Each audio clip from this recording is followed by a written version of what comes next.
A lo mejor el pueblo de Dios está un poco desanimado quizás.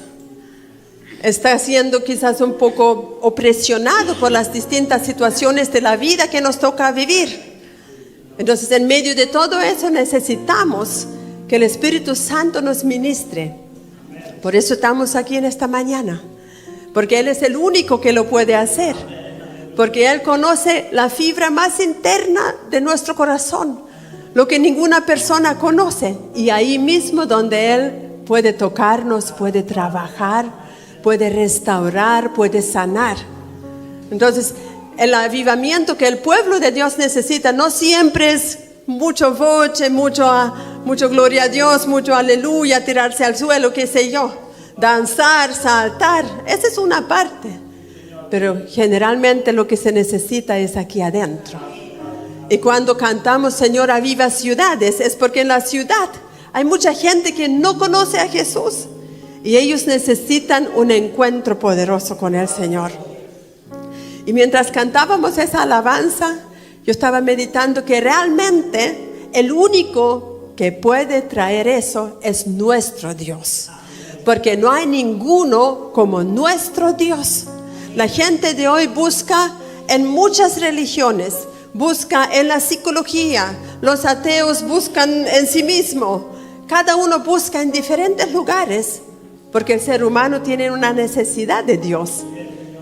Pero el único que murió y resucitó es nuestro Señor Jesús. El único, es incomparable. Ninguno de los demás dioses murió y resucitó. Él es el único. Por eso su poder es ilimitado. Porque cuando sepultaron a Jesús, nadie se imaginó que al tercer día la piedra no va a estar y el Señor va a resucitar en poder y en gloria, venciendo la muerte. Así que Él es único, nuestro Señor. Por eso en Él podemos confiar, porque si venció la muerte, ¿cómo no va a poder vencer su problemita que tiene?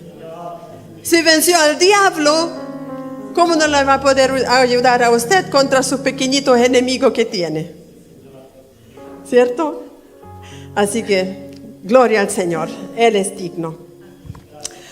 Entonces, justamente les traigo un mensaje en esta mañana que el Señor le escribió a una iglesia que necesitaba urgentemente un avivamiento, que era la iglesia de la Odisea. En Apocalipsis el Señor envía 7 cartas a 7 iglesias y esta es la última carta a la última iglesia que hoy en día está ubicada en Turquía. Entonces a esta iglesia el Señor le manda un mensaje porque era una iglesia que se había dormido en el espíritu. Ellos eran parte de una ciudad muy rica, una ciudad próspera. Entonces la iglesia se acomodó a la prosperidad de la ciudad. Y ellos pensaban que la prosperidad material indica que ya la bendición está completa. Y dejaron de buscar a Dios. Dejaron de predicar el evangelio. Y se acomodaron al mundo. Hacían sus cultos, cantaban, pero no tenían pasión por Cristo. No tenían ya pasión por aquel que va camino al infierno.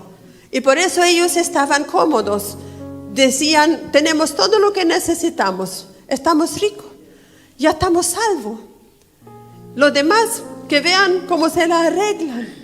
Total, nosotros ya estamos aquí en nuestra pequeña arca. Estamos bien. Tenemos todo, decían. No necesitamos nada.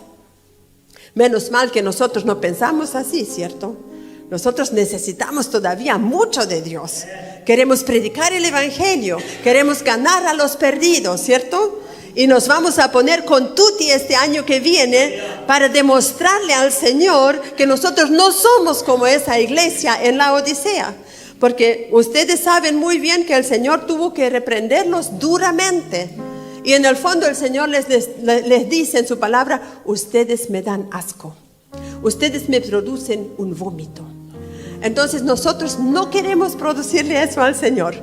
No queremos ser tibio como ellos, no queremos ser fríos como el mundo, queremos ser encendidos en el Espíritu Santo de Dios para poder hacer la obra de Dios. Porque la obra de Dios no se hace de otra forma, sino en el poder y en el fuego del Espíritu Santo.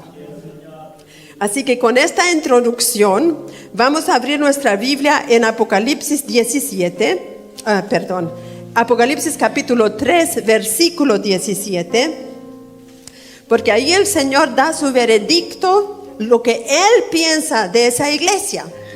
Porque mis amados, eso es lo importante, lo que Dios piensa. No importa lo que usted y yo pensamos, importa lo que Dios piensa. Y Dios piensa de esa iglesia y dice, porque tú dices, yo soy rica, me he enriquecido y de ninguna cosa tengo necesidad. Eso es lo que dices tú, le dice el Señor. Esa es tu opinión. Pero ahora yo te voy a decir lo que yo pienso de ti. Y yo pienso, dice el Señor, que tú no sabes. En el fondo le está diciendo, tú eres ignorante. Tú no sabes que en verdad eres un desventurado, miserable, pobre, ciego y desnudo. Eso es lo que yo pienso de ti, dice el Señor. Entonces, cuando nosotros aplicamos esto a nuestra propia vida y decimos, Señor, yo vengo a tu presencia, y uno se presenta delante del Señor, ¿cierto? Soy aquí, allá, necesito esto, necesito el otro. O a lo mejor también alguien piensa, no, yo ya estoy bien, ya arreglé mi familia, ya estoy terminando mi vida. Como escuchamos el domingo pasado, los ancianos, ¿cierto? Ya estamos como acomodándonos, ya no necesitamos nada. Eso también es una mentira. Todos necesitamos. Hasta el último día de nuestra vida vamos a necesitar que el Señor nos avive, nos despierte y nos ayude a caminar con Él. Entonces, lo que nosotros pensamos a veces no es lo correcto. Por eso es importantísimo conocer el pensamiento de Dios. Y yo encuentro tan maravilloso que el Señor, miren, no nos dio toda una biblioteca grande para ver lo que Él piensa. Es solo un libro. Un solo libro. Aquí tenemos todo lo que Dios piensa, lo que nosotros necesitamos saber en cuanto a la humanidad. Ni siquiera es mucho. Aquí yo veo varios estudiosos en nuestro medio. En el colegio ya hemos leído ¿cuántos libros? Muchos, ¿cierto? Y los que han ido a la universidad, ¿cuántos libros? Uno más grueso que el otro, de la finanza, chuta, que eso sí que son aburridos. Tantos libros que uno tuvo que estudiar. Y de todos esos libros, imagínense, el Señor dijo, yo tengo solo un librito en comparación para leerlo y saber lo que Dios piensa. Es maravilloso Dios, es maravilloso. Porque ni siquiera nos exige así unos tremendos cuando uno estudia un doctorado, se dedican para sacar algo, para tener un cartón en la pared, para cuando entra la visita sepan que soy doctor. No, que la visita sepa que usted es un hijo de Dios, ¿cierto? Entonces, importa lo que Dios piensa de nosotros, cómo nos ve Dios, porque su pensamiento a veces es muy diferente a lo que uno puede pensar. Entonces, teniendo esto en mente, estos pensamientos que Dios tenía acerca de esa iglesia, ahora vamos a ir al versículo 20, donde yo encuentro que se demuestra el gran amor de Dios. A pesar como eran, Dios nos demuestra su amor tan grande y les dice a esa iglesia, he aquí yo estoy a la puerta y llamo. Y si alguno oye mi voz y abre la puerta, entraré a él y cenaré con él y él conmigo. Este versículo es para la iglesia, no es para el mundo. Y fíjense, la queja que leímos delante, todas las cosas negativas que Dios dijo, era para la iglesia completa, general, ¿cierto? Dios dio su opinión a la iglesia, a toda la iglesia. Pero en este versículo, El Señor no dice, he aquí estoy a la puerta del templo de la iglesia, ¿cierto? Y toco. No. Aquí el Señor dice, he aquí estoy a la puerta y llamo si alguno de ustedes oye mi voz. Y en el contexto de la palabra sabemos que el Señor nos llama por nuestro nombre. Y el Señor llama a cada uno de los que están adentro. Imagínense, en este caso el Señor no grita, Iglesia Cristiana Vida Nueva, despierta. No, el Señor jamás va a despertar a una congregación. El Señor va a despertar a cada uno, va a avivar a cada uno. Está llamando el nombre de cada uno. Sergio, Yalda, Oscar, Brito, Felipe, Débora, a cada uno en personal.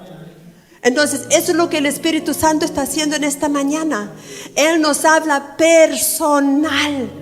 Porque Dios no es el Dios de nuestra congregación Vida Nueva. El Señor es el Dios y el Rey del corazón de cada uno de sus hijos. Y cuando nos juntamos en conjunto, entonces le damos gloria a Él como nuestro Rey común. Pero la invitación del Señor es personal. Por eso Jesús también dijo, si alguno quiere ser mi discípulo, venga en pos de mí, venga. Sigan mis pisadas, ¿cierto? Como los patitos le siguen a la pata, o la gallina, los polluelos le siguen a la gallina. Sígueme. Si alguno es personal, tome su cruz. No dice toma la cruz de la iglesia. Tome su propia cruz, sus propios sufrimientos, su propia carga y sígame. Y sígame. Entonces ese es el mensaje central de esta mañana, que el Señor está a la puerta de su corazón y le está preguntando, ¿te puedo avivar en esta mañana?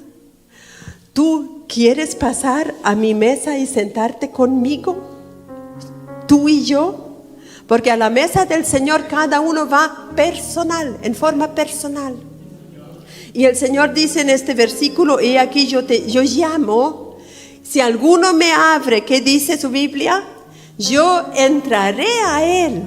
O sea, y cenaré con él. Eso nos habla de una comunión personal. El Señor contigo. Entonces, cuando uno se sienta con el Señor a la mesa, es como cuando uno se sienta con un amigo a la mesa. O con el esposo, con cualquier persona. Cuando usted se sienta con alguien en la mesa, ¿qué hace? Conversa. Se comunica. Si tiene confianza, cuenta sus cosas, cuenta sus penas, cuenta lo que le ha pasado la semana pasada. Y la otra persona le escucha y le da un consejo. Luego la otra persona también le cuenta. Oh, sí, yo también pasé lo uno y lo otro. Yo también viví esto. Y uno se conversa. A eso se refiere el Señor. Cuando nosotros nos sentamos a la mesa y le decimos, Señor, mira lo que me hicieron. Y el Señor le va a decir, a mí también me la hicieron. Mira que este compañero habla mal de mí. Oh, de mí también han hablado mal, te entiendo tan bien. Señor, perdí mi mamá la semana pasada. Y el Señor va a decir, no te preocupes, está conmigo. Y el Señor empieza a consolar. Señor, mira lo que me hizo la otra persona. Y el Señor va a decir, no te preocupes, a mí me hicieron peores. Pero sabes, yo estoy contigo. Yo te voy a dar algo nuevo. Te voy a dar un nuevo comienzo. Señor, mira que estoy enfermo, me duelen los huesos. Y el Señor te va a decir, justamente por eso fui a la cruz. Justamente por eso dejé que muelan mi cuerpo. Para que tú puedas venir a mí y recibir sanidad. Porque yo llevé tus dolencias y tus enfermedades. Solamente deja que yo te toque. Solamente tómate el tiempo. No te apures. Porque algunos de nosotros nos sentamos a la mesa con el Señor y a los 5 minutos ya estamos en otra. Y dejamos al Señor solo. Y todavía ni siquiera el Señor pudo hacer nada con nosotros. Porque el Señor no es un médico que tiene cada 15 minutos un paciente, cada 15 minutos, ¿cierto? Uno no alcanza ni siquiera a conversar con Él y ya lo están despachando. No, el Señor tiene todo el tiempo del mundo. El Señor tiene toda la eternidad. Entonces usted no haga con el Señor una cita médico, porque se trata de una comunión íntima.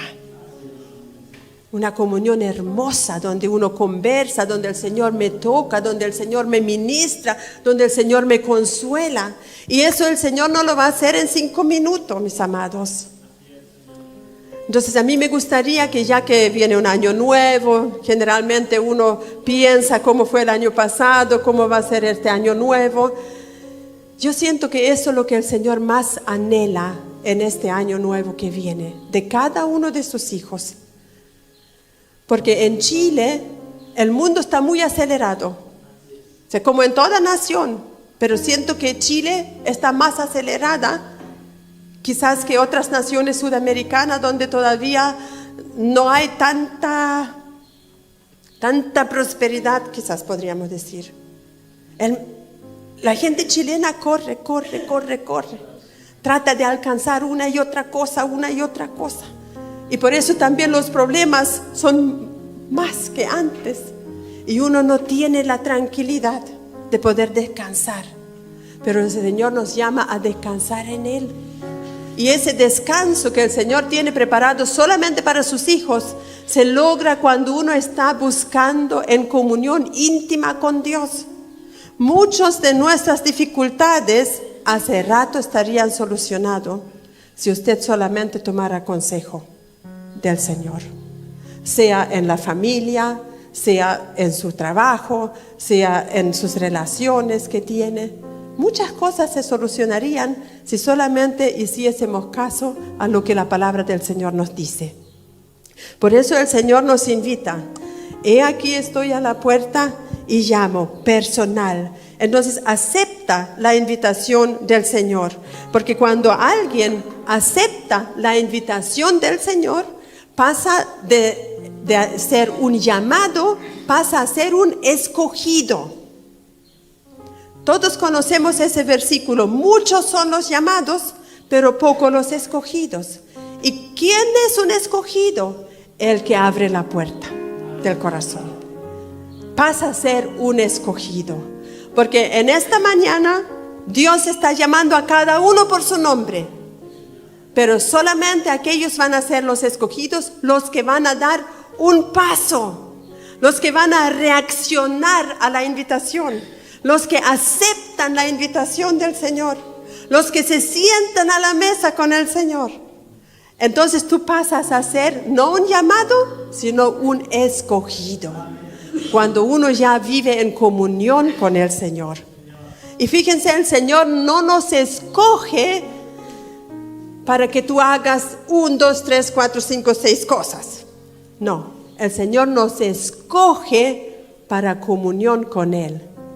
Y todo lo que usted haga, lo va a hacer bajo la guía de esa comunión que tiene con Él.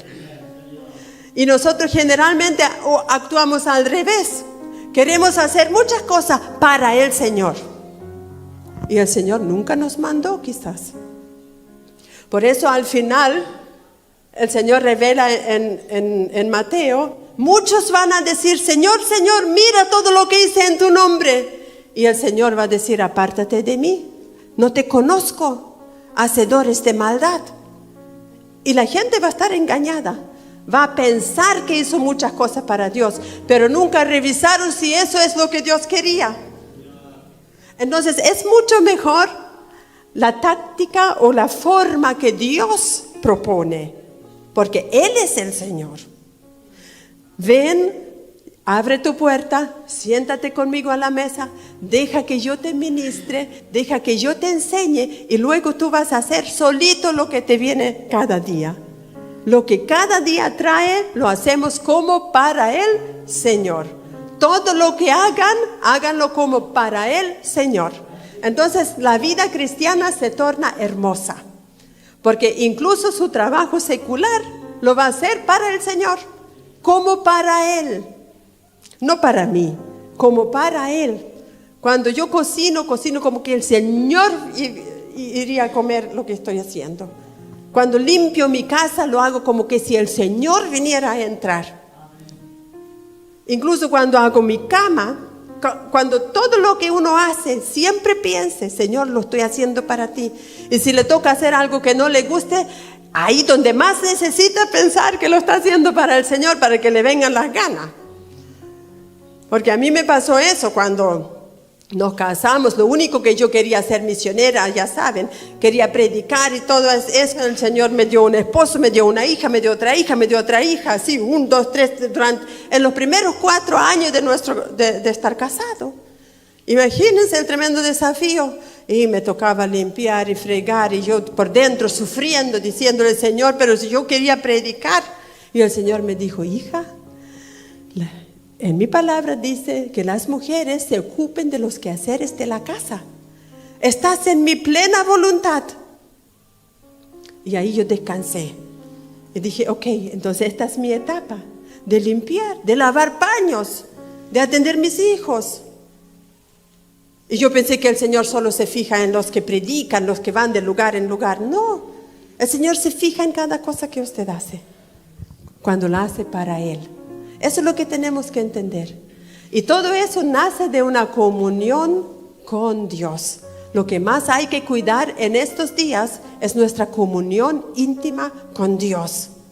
El tiempo a solas con Dios tiene que proponerse. Todos los hermanos que son nuevitos en el Señor, mi hermano Rodrigo, aquí mi hermana Ingrid también, yo la invito, experimente un tiempo a solas con Dios. Es importantísimo. Fernando también. Unos 15, 20 minutos. No necesita estar al tiro 3 horas con el Señor. ¿Quién va a aguantar, cierto? No. Pero empiece con 15 minutos, 20 minutos, media hora, descubriendo la palabra, orando, hablando con el Espíritu Santo, y va a ver cómo la vida va a cambiar, va a tomar un sabor. Porque en el Salmo dice, gustad y ved cuán bueno es Jehová. Ahí la vida cristiana se pone hermosa, porque usted va a conocer a su Señor, va a poder recibir de su amor, va a poder recibir de su consuelo. El Espíritu Santo va a empezar a hablarle, va a empezar a escuchar su voz. Eso es lo que vamos a ver aquí más adelante. Así que ya usted sabe cómo voy a ser un escogido cuando yo le abro la puerta al Señor y también permanezco ahí. No le puedo abrir la puerta al Señor el día domingo, en la semana. Pienso, bueno, el Señor ya con un día a la semana es suficiente. No, esto es algo de todos los días. De todos los días. Porque usted cuando se casó, no le dijo a su esposa, yo me caso contigo para puro lunes. Los otros días no. Y las esposas tampoco pueden decirle al esposo, no, yo duermo al lado tuyo 2 veces a la semana y los otros días no. Córrete para allá a la otra pieza. No, uno se casa para estar junto. Entonces cuando el Señor nos salva es para estar junto. Por eso dice la carta de 2 de Pedro, en el capítulo 1, el verso 10, por lo cual, hermanos, procuren hacer firme vuestra vocación y elección, porque haciendo estas cosas no caeréis jamás. Porque de esta manera os será otorgada amplia y generosa entrada en el reino eterno de nuestro Señor y Salvador Jesucristo. Amplia y generosa entrada. Cuando nosotros aprendemos a vivir en esta comunión con el Señor, entonces la Biblia dice que Él nos va a dar una amplia y generosa entrada. No sé, Felipe, ¿te puedo pedir que tú me acompañes un poquito acá? Supongamos que Felipe es un nuevo creyente y fue escogido por el Señor, le abrió la puerta al Señor y él pasa tiempo con el Señor. Entonces, el Señor no va a poner delante de él una puerta chiquitita así donde él casi no pasa. No, el Señor le va a mirar y le va a decir, wow, llegó mi hijo Felipe. Y le va a decir, ángeles, abren la puerta, amplio, para que él entre con facilidad. Y lo van a tomar de la mano y le van a decir, lo van a empezar a pasear por el reino. Y le van a mostrar aquí, le van a mostrar allá. Ven más acá, si hay más cosas que descubrir. Es como conocer un nuevo país. Entonces uno quiere conocer, mira, aquí hay más cosas, ¿te gustaría tocarla? ¿El bajo? No, sí, no, quizás a ti te gustaría aquí, ¿cierto? Entonces lo van a pasear, mira, te presento a tus hermanos, ellos te van a tratar con mucho amor. Amén. Todos estos hermanos van a pensar que ellos son menos que tú, te van a tener en alto, van a orar por ti, ¿ves? Y aquí está el Padre, Hijo y Espíritu Santo y nosotros estamos contigo. Ángeles, aquí hay uno nuevo, pónganse alrededor. Mira, los ángeles, tú no lo vas a ver, pero ellos van a cuidar para que tú no tropieces tu pie. ¿Ves? Entonces así es el reino, amplia y generosa entrada. Entonces cuando él ya va creciendo, se va a empezar a mover solo, porque ya no necesita que alguien lo tome de la mano. Y se va a pasear por el reino. Muchas gracias, Felipe. Eso significa amplia entrada. Le van a enseñar, mira, aquí los enfermos sanan, aquí los endemoniados son liberados. Mira, aquí el que viene con un quebrantado de corazón, el Señor lo sana. Entonces, todo eso es parte del reino, porque nuestro reino no consiste en palabras, sino en poder de Dios para sanar el corazón, para cambiar el corazón, para hacer de una persona enojona una persona alegre, gozosa, para hacer de un flojo un trabajador, para hacer de una señora que en la limpieza anduvo ahí nomás, una persona limpiecita, porque va a aprender del cielo. En el cielo no hay ningún desorden, en el cielo no hay suciedad, está todo limpiecito, ¿cierto? Entonces todas esas cosas son parte del reino. Entonces el apóstol Pedro nos anima y dice, hagan firme vuestra vocación y vuestra elección. O sea, asegúrense ahí. Y eso es de todos los días. No basta solamente un par de veces. Y luego en el verso 1 de Apocalipsis capítulo 3, versículo 21, dice, al que venciere, le daré que se siente conmigo en mi trono, así como yo he vencido y me he sentado con mi Padre en su trono. Miren a dónde el Señor lo quiere llevar. En su trono. Al que venciere, nuevamente se trata personal. El Señor no va a salvar ninguna congregación completa, ninguna. ¿Saben por qué? Porque Jesús mismo dijo que hay trigo y hay cizaña en cada iglesia. Usted tendrá que saber si es trigo o es cizaña. Eso es cosa de cada uno. Como también la elección es cosa de cada uno. Entonces aquí dice, al que venciere, a el que venciere, o sea, personal. ¿Usted quiere ser un vencedor? ¿Y qué va a vencer? Porque para ser un vencedor hay que saber qué tengo que vencer, ¿cierto? Por ejemplo, Jesús, ¿qué venció Jesús? La muerte.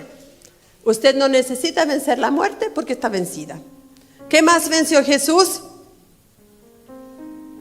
Al diablo, lógico, al diablo. Mis amados tienen que tener más.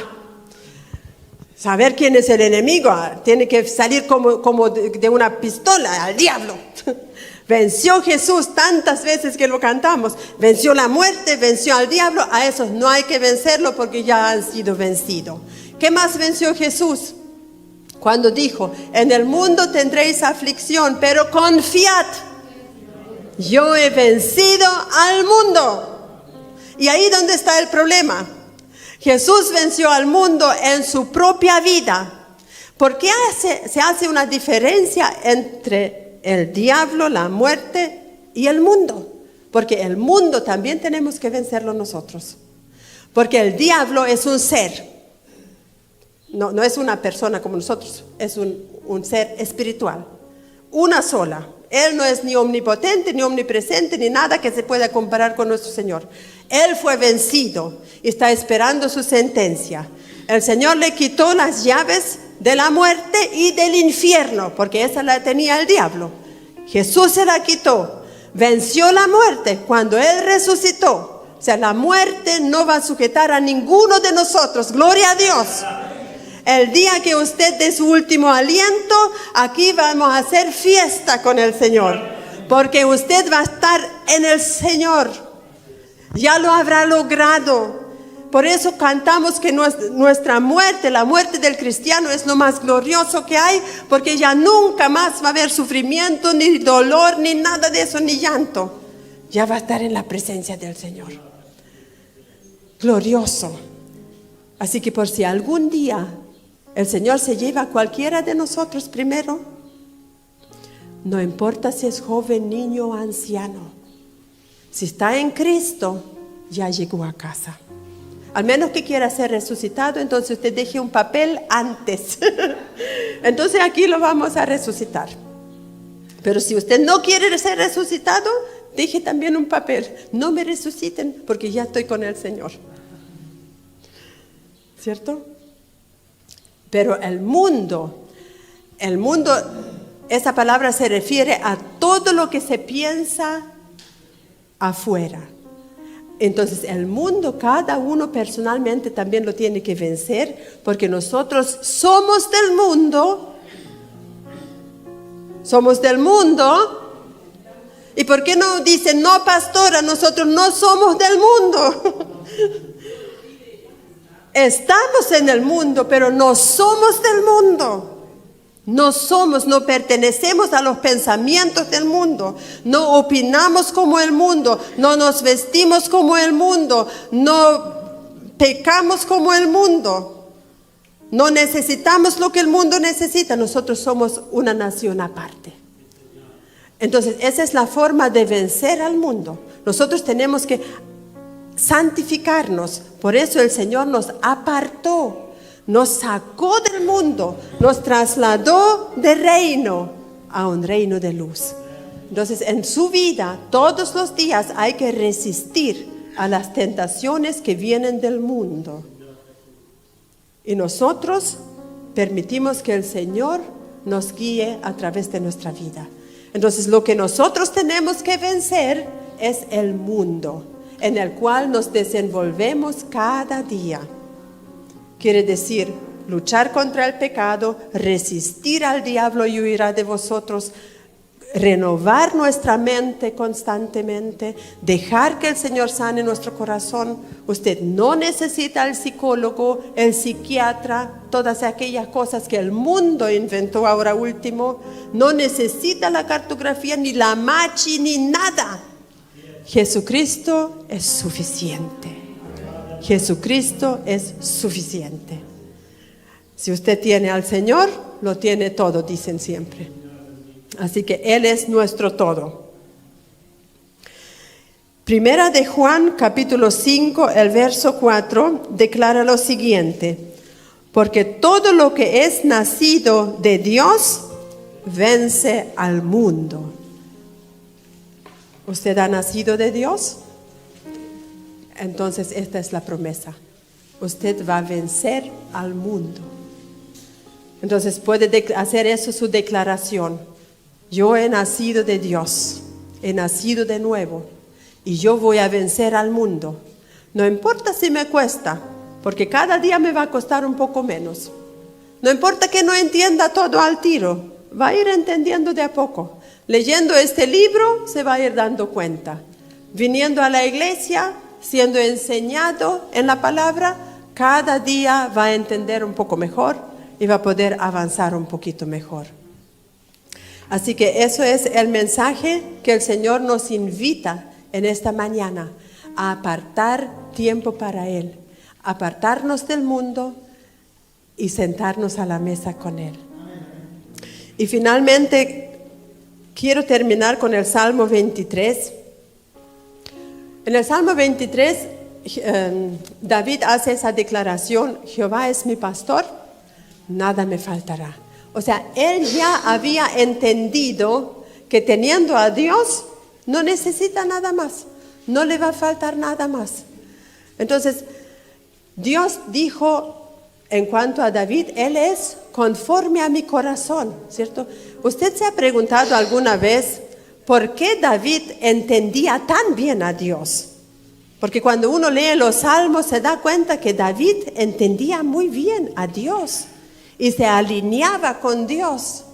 Y yo pensé ayer, claro, porque más o menos tienen la misma profesión, porque los dos eran rey, pero también los dos eran pastores. David, siendo jovencito, era pastor de rebaño. Y en la Biblia, Dios se revela a nosotros como el buen pastor, ¿cierto? En el Antiguo Testamento, Jehová era el pastor, o sea, Dios Padre, el pastor de las ovejas. Y me gustaría leerles este verso en el Salmo 78, el verso 52. Salmo 78, verso 52. Dice, hizo salir a su pueblo como ovejas. O sea, al pueblo de Israel se refiere. Hizo salir a su pueblo como ovejas y los llevó por el desierto como un rebaño.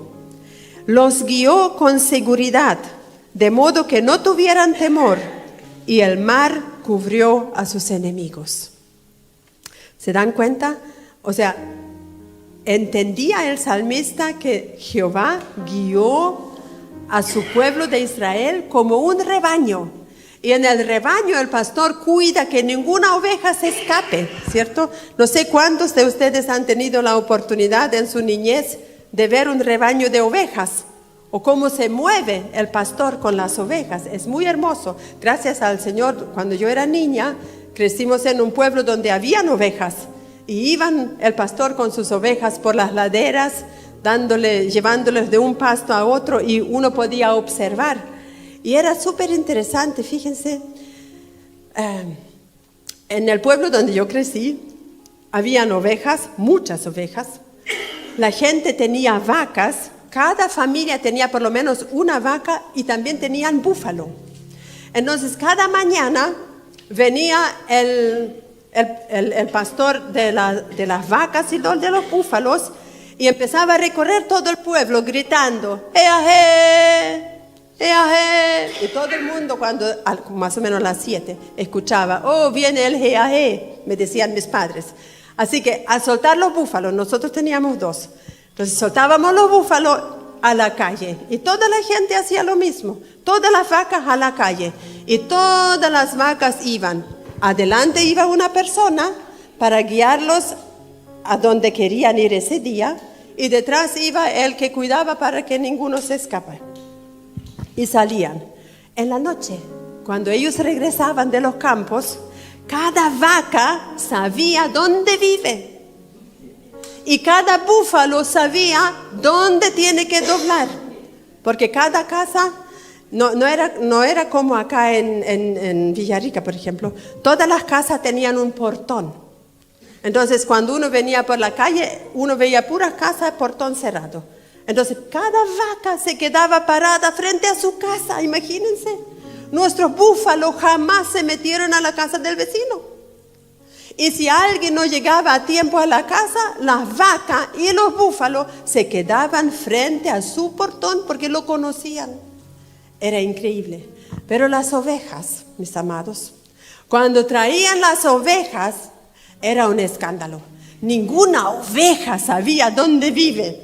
Ninguna oveja quería entrar voluntariamente. Toda la gente tenían que ver cuál es mi oveja y tratar de meterse adentro, pescar su oveja, agarrarla de la lana y hacerla entrar a la fuerza. Alguna gente para identificar su oveja le ponían una cosa roja, los otros le pintaban verde, los otros le pintaban acá para identificar su oveja cuando venían. Era un escándalo las ovejas y a mí me hizo pensar cuando niña, ¿y qué son tantas las ovejas? Imagínate, mi búfalo, pensé, es súper inteligente, yo era tan feliz, nosotros no teníamos ovejas, pero encontraba tan inteligentes las vacas y los búfalos, pero las ovejas son súper, no tienen cerebro para pensar. Ahora no quiero decir que nosotros como ovejas del Señor no tenemos cerebro para pensar porque somos seres humanos. Nosotros somos diferentes, pero nuestro comportamiento a veces es igual a esas ovejas que yo observaba en mi niñez. A algunos hay que agarrarlo casi de la corbata, digo ahora, de la casaca, a hacerlos entrar. No quieren entrar. ¿Y cuántas ovejas del Señor se han arrancado del rebaño? ¿Cuántas ovejas del Señor andan allá en el mundo? Y el Señor sufre por cada uno de aquellos. ¿Cuántos, mis amados matrimonios cristianos, se quiebran? ¡Qué tremendo! ¡Qué tremendo! No debería ser en el pueblo de Dios. Sabiendo que el Señor nos dio, pide perdón y también perdona, restaura. La familia cristiana jamás debería separarse en pelea. ¿Cuántos hijos no quieren saber nada de los padres a veces? Entonces hay que cuidar de conducirnos, como dice la palabra, para que seamos un reflejo de nuestro Señor y el Señor no tenga que agarrarnos y hacernos entrar a la fuerza. A veces yo digo, Señor, hubiese sido quizás más fácil si tú te reservas ese derecho, pero el Señor es tan respetuoso. Él no obliga a nadie. En el reino de Dios todo es voluntario. Es voluntario. Si usted quiere entregar su corazón al Señor, entréguelo, voluntario. Si quiere servir al Señor, sírvale, es voluntario. Si usted quiere ofrendar al Señor, ofréndele, es voluntario. En el reino todo es voluntario, pero todo lo que hacemos, de todo tendremos que dar un día cuenta al Señor. Pero si le servimos con gozo y con alegría, el Señor se va a derramar su bendición sobre usted. Va a derramar su bendición. Porque Él no se resiste a aquellos que conquistan su corazón. Si usted conquista el corazón de Dios en la mesa del Señor, en la intimidad con el Señor, no tenga la menor duda que Dios va a abrir las puertas del cielo, dice, y derramará bendición hasta que sobreabunde. Bendición de todo tipo, no estoy hablando de material, porque lo más preciado es bendición espiritual que podemos tener. Entonces, Jehová era el que David conocía como el buen pastor, y David reflejaba eso, ese buen pastor en su vida con sus ovejas. Porque cuando él ya era rey, no era tan reflejando el carácter de Dios, ¿cierto? Pero bueno. Y luego dice ese verso que leímos en el Salmo, los guió con seguridad, de modo que no tuvieran temor. ¿Se fijan? El Señor no quiere que nosotros andemos con temor por esta vida, sino con seguridad. Paso seguro en Cristo Jesús. No tener miedo. En primer lugar, no tenga miedo a lo que Dios pueda hacer en su vida. A veces la gente tiene miedo a lo que Dios pudiera hacer, ¿cierto? Pero no tenga miedo. El Señor jamás va a hacer algo que lo daña. Nunca. Todo lo que Dios hace es bueno y es perfecto. Y si no lo entendemos al tiro, no importa. Deje que el Señor haga. Y en el mundo tampoco tenemos que tener miedo de los que pueden quitarnos la vida, dice Jesús. No tenga miedo. Vaya con seguridad, porque eso es lo que el Señor nos da. Y luego, obviamente, cuando Jesús viene y dice en Juan 10, yo soy el buen pastor, ya el Señor se presenta como el pastor de las ovejas. Conozco mis ovejas, Juan 10, 14. Las mías me conocen, así como el Padre me conoce y yo conozco al Padre y pongo mi vida por las ovejas. Juan 10, verso 3, las ovejas oyen su voz y a sus ovejas llama por su nombre, ¿se dan cuenta? Y las saca. Y cuando saca fuera todas las propias, va delante de ellas y las ovejas le siguen porque conocen su voz. Miren las características que tenemos aquí de nuestro Señor Jesús. En primer lugar, Él es el buen pastor. Él conoce sus ovejas, las llama por su nombre, dio su vida por sus ovejas y ahora va delante de ellas. va delante de ellas, usted le sigue. Y donde va el Señor, voy seguro, ¿cierto? Voy seguro. Asegúrese de andar detrás del Señor y va a ir seguro. Cuando su vida se pone insegura, cuando usted no anda detrás del buen pastor, cuando usted anda detrás del mundo, cuando usted anda detrás de sus propios intereses, cuando usted anda según el evangelio suyo propio, cuando usted se ha fabricado un propio Dios, que no es el Dios de la Biblia, entonces la vida no va a funcionar bien. Entonces usted va a estar inseguro. Entonces usted no va a llegar a ningún lado. No va a ser un vencedor tampoco. Pero cuando va detrás del buen pastor, porque así dice aquí en este verso, mis ovejas oyen mi voz y me siguen. Entonces, ¿cómo yo sé que soy una oveja de Jesús? Cuando yo le sigo a Él, cuando yo oigo su voz. Y para oír su voz, en este momento usted está oyendo su voz. Cada vez que la palabra es enseñada, usted escucha la voz del buen pastor. Y yo le pido que el Espíritu Santo le hable a cada uno. Que no escuche mi voz, sino que escuche la voz de Él. Lo que Él le quiere hablar particularmente en esta mañana. Entonces, esas son las características de las ovejas. Yo oigo su voz cuando estoy en silencio con Él. ¿Se fijan cuando el profeta estaba cansado y quería ver a Dios? Hubo un temblor, luego un viento fuerte, pero Dios no estaba ni en el temblor ni en el viento fuerte. Estaba en el soplido, tranquilo. Cuando todo se puso tranquilo, ahí se manifestó Dios. Por eso es importante el tiempo quieto. Así me enseñaron a mí, tiempo quieto, a solas con Dios.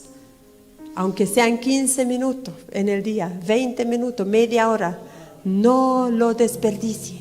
Búsquelo en cualquier lugar donde usted esté y va a escuchar su voz. No hay nada más hermoso en la tierra que escuchar la voz de Jesús.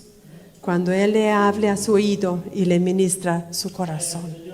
Entonces Jesús dijo, mis ovejas oyen mi voz porque me conocen mi voz. Jamás van a escuchar un extraño, dice el Señor. Jamás van a escuchar un extraño porque conocen mi voz. Saben cuando yo hablo. Esa es la característica de las ovejas de Jesús. Y finalizamos con un versículo en Isaías 63. Isaías 63. Cuando Dios llevó a su pueblo de Israel por el desierto, dice en el verso 14, el Espíritu de Jehová los pastoreó como a una bestia que desciende al valle. Así pastoreaste a tu pueblo para hacerte nombre glorioso. ¿Quién los pastoreó? El Espíritu Santo. Los pastoreó por el desierto. Por eso nosotros creemos en el Padre, el Hijo y el Espíritu Santo. Y en cuanto a ser pastor, 3 personas en uno, ellos son nuestro pastor, nuestro Dios. Porque la Biblia revela tanto al Padre como buen pastor, como a Jesús cuando Él dijo, yo soy el buen pastor, pero el Espíritu Santo también. Él pastoreó cuando los llevó por el desierto. Qué hermoso. Y Él está con nosotros. Y Él nos pastorea. Él quiere pastorearle en esta mañana. Quiere hablarle personalmente. Así que vamos a tomarnos un tiempo de silencio, porque en la semana usted poco tiempo de silencio tiene. Y vamos a disfrutar esta presencia del Señor. Y deje que el Espíritu Santo le pastoree en esta mañana. Y yo creo que Él está aquí con nosotros. Porque podemos percibir su presencia. Podemos saber que Él está aquí. Porque Él lo dijo, estaré con ustedes todos los días hasta el fin del mundo. Y también Jesús dijo, cuando venga el Espíritu Santo, Él los guiará a toda verdad. Así que imagínense, aquí va Jesús, usted va detrás de Él y el Espíritu Santo lo guía a toda verdad. ¿Y quién es la verdad? Es Jesús. El Espíritu Santo siempre lo va a guiar hacia Jesús. Siempre lo va a guiar hacia Jesús, porque Él es el nombre grande, Jesús, nuestro Señor y Salvador. Padre, en esta mañana te damos gracias, porque tú eres nuestro buen pastor. Te damos gracias, Señor, porque tú nos llamas por nuestro nombre. Y tú nos invitas a cada uno que podamos abrir nuestro corazón para ti. Cada día podamos experimentar esa hermosa comunión contigo. Señor, si hay alguien aquí en esta mañana que no ha podido percibir tu presencia quizás durante mucho tiempo, yo te pido que en este momento tú seas tocando la vida de cada uno de nosotros. Que tu Espíritu Santo nos ministre, Señor, a cada uno según nuestro anhelo, según nuestra necesidad. Gracias te damos, Señor. Aleluya.